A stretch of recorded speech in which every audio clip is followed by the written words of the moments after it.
Hello everyone, welcome to Spoddy Science. आज का हमारा टॉपिक है केमिकल बॉन्डिंग। हम देखेंगे कि एटम्स, आयन्स, मॉलिक्यूल्स कैसे आपस में एक दूसरे से जुड़े हुए होते हैं। तेरे मेरे बीच में, तेरे मेरे बीच में।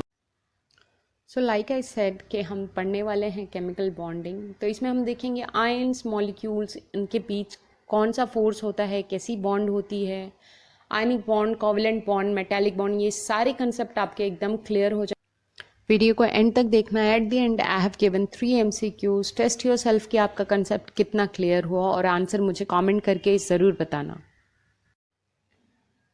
सो आज हम देखने वाले हैं what is chemical bonding, what are its types, ionic bonding क्या है, कोवलेंट बॉन्डिंग क्या है, मेटालिक बॉन्डिंग क्या है, इसकी प्रॉपर्टीज़ क्या क्या है, और आयनिक और कोवलेंट बॉन्ड को हम डिफ्रेंशिएट करेंगे।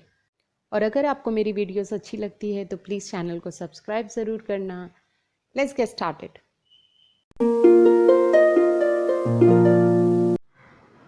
सो our very first point is what is chemical bonding. क्या होती है केमिकल बॉन्डिंग?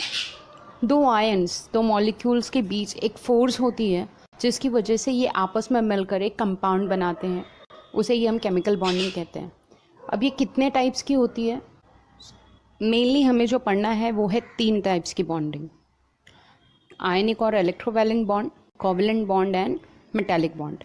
पहले हम देखेंगे तीनों की डेफिनेशंस और तीनों को एक साथ पढ़ते हुए जाएंगे so that you can easily differentiate. पहले हम देखते हैं डेफिनेशन क्या है आयनिक बॉन्ड और इलेक्ट्रोवैलेंट बॉन्ड की। अब नाम से ही आपको डेफिनेशन भी समझ में आ जाएगी। आयनिक बॉन्ड है मतलब इसमें आयन्स हैं। इलेक्ट्रोवैलेंट बॉन्डिंग कहते हैं ऐसे, दैट मीन्स कि दो आयन्स के बीच में जो फोर्स है वो इलेक्ट्रोस्टैटिक फोर्स है। अब इसमें दो आयन्स इन्वॉल्व होते हैं, एक होता है कैटायन जो पॉजिटिवली चार्ज होता है हमेशा, और एक होता है एनायन जो हमेशा नेगेटिवली चार्ज होता है। सी दिस, एक एटम हमेशा न्यूट्रल होता है, पर अगर वो कोई इलेक्ट्रॉन अपना लूज करता है तो उस पर आ जाता है पॉजिटिव चार्ज और वो बन जाता है कैटायन। और जब कोई एटम इलेक्ट्रॉन गेन करता है तो वो ले लेता है नेगेटिव चार्ज और वो बन जाता है एनायन। सो डेफिनेशन क्या हुई आयनिक बॉन्ड और इलेक्ट्रोवैलेंट बॉन्ड की? It is the electrostatic force of attraction between cation and anion. एक और तरीके से आप इसकी डेफिनेशन को बोल सकते हो, क्योंकि इसमें इलेक्ट्रॉन्स का ट्रांसफ़र होता है कैटायन और एनायंस के बीच में, उनको ऐसे भी कह सकते हैं it is the bond which is form by the transfer of electrons from one atom to another. Electron transfer कैसे होते हैं? सी, सोडियम के लास्ट ऑर्बिट में है 1 इलेक्ट्रॉन और क्लोरीन के लास्ट ऑर्बिट में है 7 electron.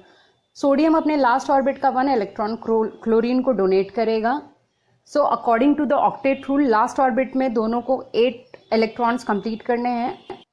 So after transferring sodium पर आ जाएगा पॉजिटिव चार्ज और क्लोरीन पर आ जाएगा नेगेटिव चार्ज, और ये दोनों के बीच में जो बॉन्ड बनेगी उसे ही हम कहते हैं आयनिक बॉन्ड। एंड ये जो बॉन्ड होता है वो बहुत स्ट्रॉन्ग बॉन्ड होता है। क्यों? क्योंकि यहाँ पर एक पॉजिटिव आयन है और एक नेगेटिव आयन है, एंड वी नो पॉजिटिव और नेगेटिव के बीच जो भी फोर्स होता है वो बहुत स्ट्रॉन्ग फोर्स होता है, and this force is called as electrostatic force.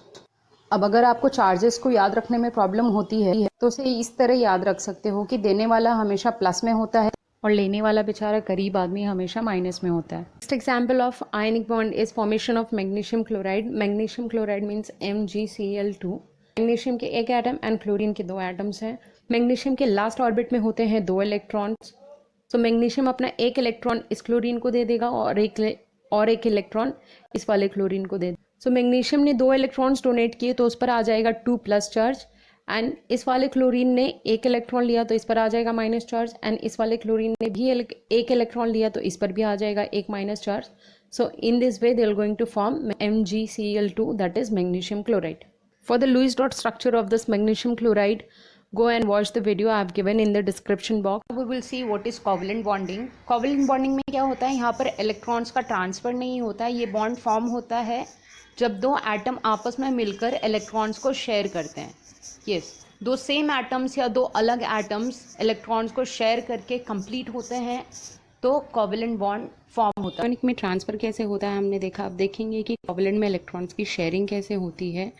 Here you can see two examples, water and ammonia. पहले बात करेंगे water की, but before this let me tell you, अगर वैलेंसी, इलेक्ट्रॉनिक कन्फिग्रेशन और एटॉमिक नंबर इन चीज़ों में आपको थोड़ा भी डाउट है तो please check this video. I have explained each and every point to make you understand the valency. And ये वाली वीडियो में फर्स्ट 30 एलिमेंट्स के नेम और उनके एटॉमिक नंबर कैसे आप एक ट्रिक से इजीली लर्न कर सकते हो वो बताया है. So go and check out this video. पानी पर फिर से आ जाते हैं. हमारा फर्स्ट एग्जांपल है वाटर का. सो वी नो के 2 हाइड्रोजन और 1 ऑक्सीजन होते हैं. सी हियर, हाइड्रोजन का एटॉमिक नंबर 1 है और उसका इलेक्ट्रॉनिक कन्फिग्रेशन भी 1 है. सो उसे कंप्लीट होने के लिए चाहिए 1 इलेक्ट्रॉन, क्योंकि वो ड्यूप्लेट बनाकर कंप्लीट होता है. ऑक्सीजन का एटॉमिक नंबर है 8 और उसकी लास्ट ऑर्बिट में है 6 इलेक्ट्रॉन्स. दैट मीन्स उसे कंप्लीट होने के लिए कितने इलेक्ट्रॉन्स चाहिए? और 2 इलेक्ट्रॉन. सो वो 2 इलेक्ट्रॉन्स उसे कहाँ से मिलेंगे? एक ये शेयर करेगा हाइड्रोजन और एक इलेक्ट्रॉन ये वाला हाइड्रोजन शेयर करेगा. दैट मीन्स उसके पास हो गए 1 2 3 4 5 6 7 and 8. In this way oxygen complete हो जाएगा. अब इस हाइड्रोजन को कंप्लीट होने के लिए चाहिए 2 इलेक्ट्रॉन्स. ऑलरेडी इसके पास ये 1 इलेक्ट्रॉन था. एक ऑक्सीजन ये वाला शेयर करेगा तो ये हाइड्रोजन कंप्लीट हो जाएगा. और ये वाले हाइड्रोजन को भी चाहिए 2 इलेक्ट्रॉन्स. तो ऑलरेडी इसके पास ये एक था, ऑक्सीजन ने एक और शेयर किया इसके साथ, तो ये वाला हाइड्रोजन भी इस तरीके से कंप्लीट हो जाएगा. So in this way they are going to form a water molecule. अब देख लेते हैं अमोनिया कैसे फॉर्म होता है. So here you can see ammonia में 1 नाइट्रोजन एंड 3 हाइड्रोजन होते हैं. एंड नाइट्रोजन का एटॉमिक नंबर 7 है और उसके लास्ट ऑर्बिट में है 5 इलेक्ट्रॉन्स. दैट मीन्स उसे कंप्लीट होने के लिए और 3 इलेक्ट्रॉन्स चाहिए. तो कौन शेयर करेगा वो 3 इलेक्ट्रॉन्स? ये 3 हाइड्रोजन शेयर करेंगे अपने 1 इलेक्ट्रॉन नाइट्रोजन के साथ.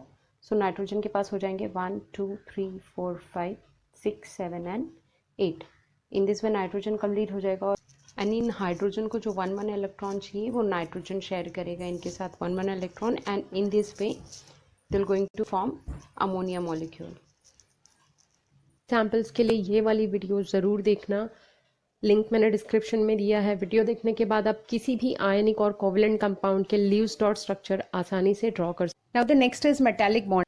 नाउ सी, ये जो ब्लू कलर के आयन्स आपको नजर आ रहे हैं they all are metal ions और पॉजिटिव आयन्स. एंड ये जो ब्लैक डॉट्स आपको घूमते हुए नजर आ रहे हैं they all are electrons. Metal की खास बात क्या होती है? वो अपने इलेक्ट्रॉन्स ईजीली लूज करता है. तो यहाँ ये जो इलेक्ट्रॉन्स हैं ये इन मेटल आयन्स के लास्ट ऑर्बिट से निकल कर इस पूरे स्ट्रक्चर में घूमते हैं. And together they are called as electron cloud और इलेक्ट्रॉन सी. अब ये इलेक्ट्रॉन रैंडमली मूव नहीं करते, ये मूव करते हैं वेव फॉर्म में. सी लाइक दिस. तो इसी वेव मोशन में ये पूरे लैटिस स्ट्रक्चर में घूमते हैं. अब लैटिस स्ट्रक्चर क्या होता है? सी दिस, एटम्स की अरेंजमेंट होती है रिपीटिंग पैटर्न में. सी पैटर्न्स रिपीट होते हुए दिख रहे होंगे आपको. सो this is called lattice structure. Now the positive ions and negative free electrons, इनके बीच जो अट्रैक्शन होती है, जो फोर्स होती है, जो बॉन्ड होती है within the lattice structure is called as metallic bond. So hopefully definitions clear हो गए होंगे. अब हम देखेंगे कुछ और पॉइंट्स जिससे आप इन कंपाउंड्स को इजीली डिफरेंशिएट कर पाओगे और आसानी से समझ पाओगे. तो पहले देखेंगे आयनिक कंपाउंड. आयनिक कंपाउंड में जो मेन कॉन्स्टिट्यूएंट पार्टिकल्स होता है, दैट मीन्स कि आयनिक कंपाउंड बना किससे होता है? आयन से बना होता है. तो यहाँ पर इसके मेन कॉन्स्टिट्यूएंट पार्टिकल्स हैं आयन्स. कोवेलेंट कंपाउंड बने होते हैं मॉलिक्यूल से, तो इसके जो मेन कॉन्स्टिट्यूएंट पार्टिकल्स हैं वो हैं मॉलिक्यूल्स. एंड मेटालिक में हमने देखा कि आयन्स होते हैं, तो इसके मेन कॉन्स्टिट्यूएंट पार्टिकल्स हुए ions. Next is pores.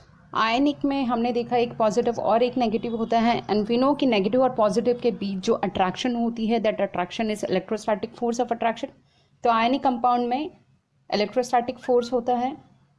Covalent में मॉलिक्यूल्स होते हैं, तो मॉलिक्यूल्स के बीच जो इंटरैक्शन होती है that is intermolecular force.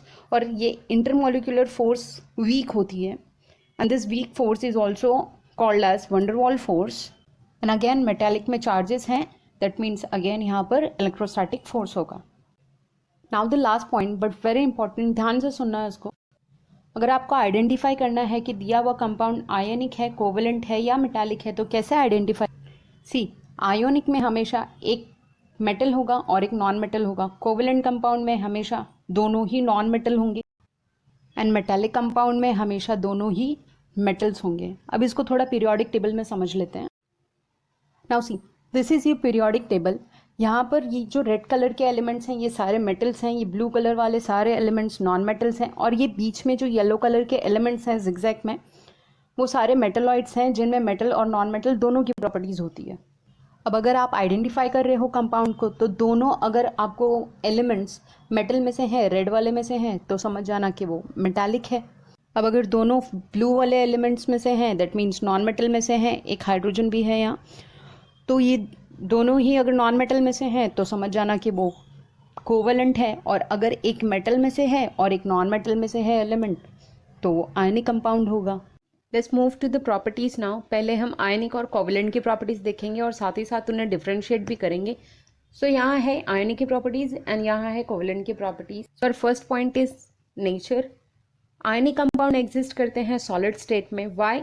Because इनके जो आयन्स होते हैं वो एकदम कॉम्पैक्ट होते हैं, because of strong bond, strong force of attraction होती है इनके बीच, जिसकी वजह से आयन्स एक दूसरे से एकदम चिपके हुए होते हैं, कॉम्पैक्ट होते हैं।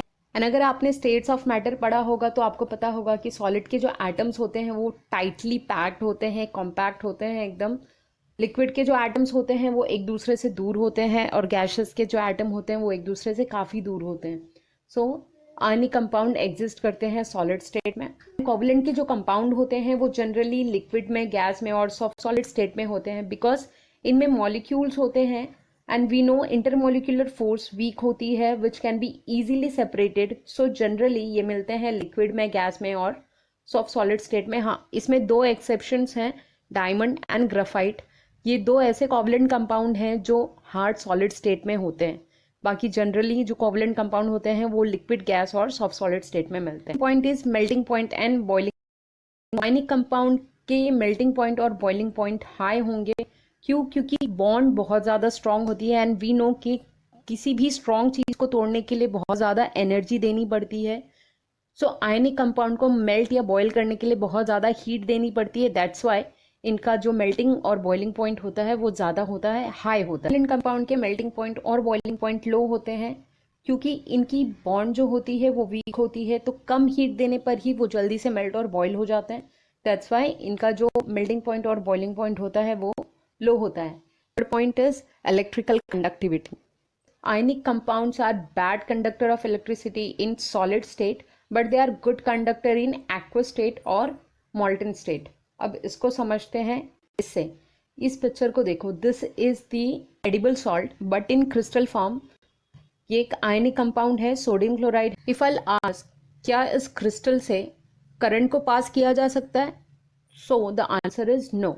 इस क्रिस्टल से करंट को पास नहीं किया जा सकता क्योंकि इसमें फ्री मूविंग इलेक्ट्रॉन्स नहीं है। आयन्स इतने टाइटली पैक्ड होते हैं कि इलेक्ट्रॉन्स को मूव करने के लिए बिल्कुल स्पेस नहीं होता। So ionic compound in solid state can not conduct electricity. अब अगर मैं बोलूँ कि इस सॉल्ट को वाटर में डिजोल्व करके उस सॉल्यूशन से करंट को पास करना है, then will it be possible? The answer is yes, and that solution can conduct electricity. Ions separate हो जाते हैं एक दूसरे से, इलेक्ट्रॉन्स फ्रीली मूव करते हैं and then they can conduct electricity. So that means ionic compounds are bad conductor in solid state but they are good conductor in aqueous and molten state. Covalent compounds are poor conductor of electricity. Why? Because इनके पास कोई charge particles ही नहीं होता। जब positive and negative charges ही नहीं होंगे तो electricity conduct कैसे होगी? That means covalent compounds are poor conductor of electricity. Now the last point is solubility. ये कंपाउंड डिसॉल्व किस में होते हैं? सो आयनिक कंपाउंड सॉल्युबल हैं पोलर सॉल्वेंट में। पोलर सॉल्वेंट मीन्स जिसमें दो पोल्स होते हैं, like positive charge and negative charge. Example water. Most of the ionic compound soluble होते हैं वाटर में, एंड वाटर एक पोलर सॉल्वेंट है। पोलर सॉल्वेंट कैसे है? वाटर में दो पोल्स होते हैं, एक positive and negative. Hydrogen positive होता है एंड ऑक्सीजन नेगेटिव होता है।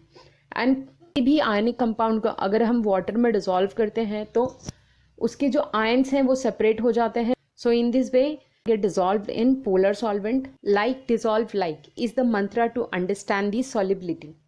जैसे वाटर एंड ऑयल एक साथ डिसॉल्व नहीं हो सकते।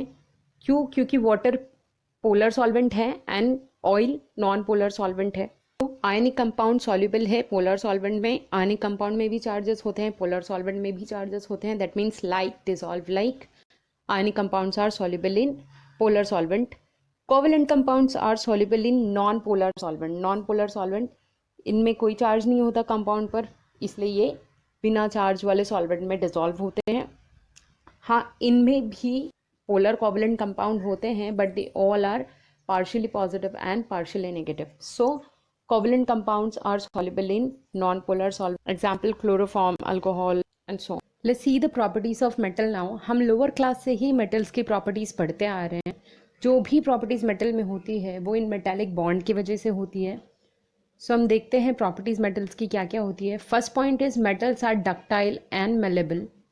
Now ductility means metals can be stressed into a thin wires. हम अपने घरों में जो भी वायर्स यूज़ करते हैं उसमें मोस्टली कॉपर यूज़ होता है। सो मेटल्स को थिन वायर्स में बनाया जा सकता है, that thing is called as ductility.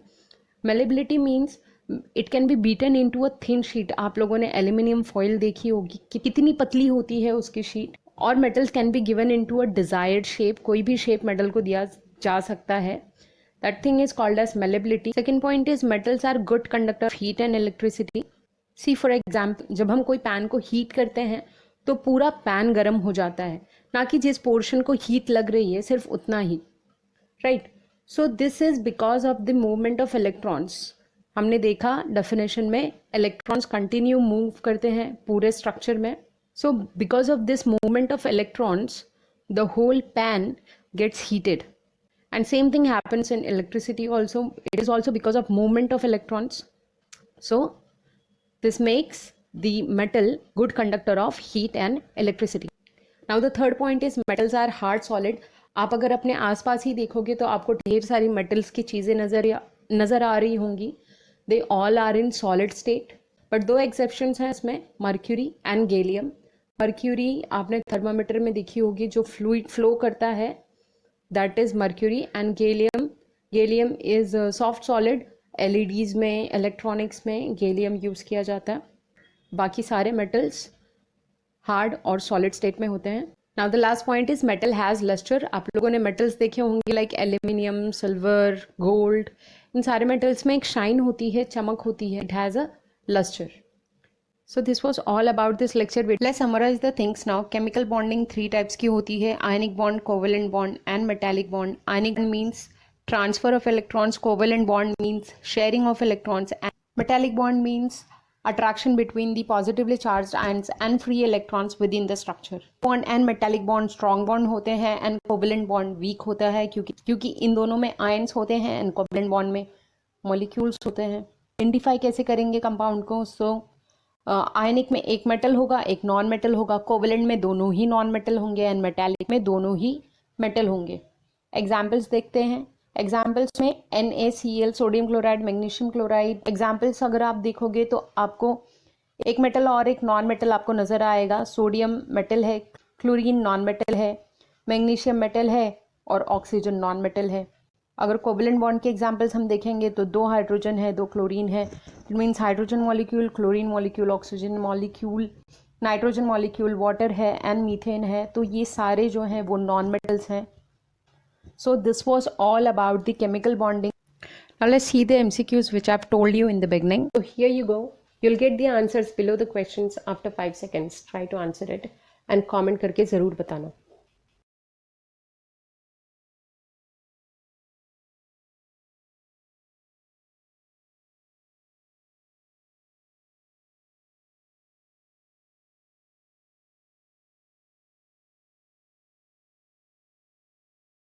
So this was all about this video. अगर आपको वीडियो अच्छी लगी हो और यूज़फुल लगी हो तो अपने फ्रेंड्स के साथ शेयर करना, लाइक करना वीडियो को एंड चैनल को सब्सक्राइब करना. Thank you for watching. Keep learning. Bye bye.